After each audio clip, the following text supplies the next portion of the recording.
Welcome to the itdvds.com YouTube channel. This is just a sample of the training available at itdvds.com. If you would like to see complete training, please go to itdvds.com. Now let's begin the sample. Now let's talk about Exchange 2010 editions and licensing. And you can see I'm on Microsoft's website, microsoft.com/exchange/us/licensing-exchange-server-email.aspx. So it's real simple as far as the two editions of Exchange 2010. There's Standard and Enterprise. And the only difference is the number of mailbox databases you can have. So with Standard Edition, you can have up to 5. With Enterprise Edition, you can have up to 100. So that's the only difference.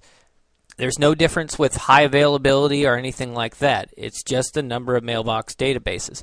Now for high availability features like database availability groups, you do need Windows Server 2008 Enterprise Edition or Windows Server 2008 R2 Enterprise Edition. But that actually doesn't have anything to do with whether or not your Exchange server is Standard or Enterprise. The big difference actually comes with the client access license. And there's two different types. It's the Standard CAL or Enterprise CAL. And CAL just stands for Client Access License. So each user is going to need a Client Access License. And if they get a Standard Client Access License, they get access to certain features. And the Enterprise Client Access license is actually an add-on to the Standard. So you need to get Standard for everybody, and then Enterprise is an add-on for those that need the Enterprise features. And we'll talk about the Enterprise features here in a second. But one thing to note about the Enterprise CAL is that it can come with services or without services. And it's pretty simple. If you buy it with services, basically you get the Forefront anti-spam and antivirus. And if you get it without services, then you don't get Forefront. So with a Standard CAL, you get a lot of features. Probably the most used features with Exchange. You know, email, calendar, contact standard, our tasks, Outlook web app, Exchange Active Sync, Outlook Inbox, role-based administration control, integrated IM, SMS, RSS, federated calendar sharing, Exchange Active Sync mobile management policies. This is going to be the standard mobile management policies. If we go with Enterprise, we get some more options.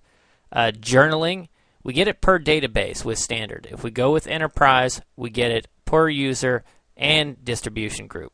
And we'll see this in a later movie. Unified messaging is a big difference. If we're going to use unified messaging, our users are going to need that Enterprise CAL. It's actually Standard plus Enterprise CAL, because that Enterprise CAL is actually an add-on. For retention policies, we get the default. We get custom retention policies if we want to go Enterprise CAL. Integrated archive, no.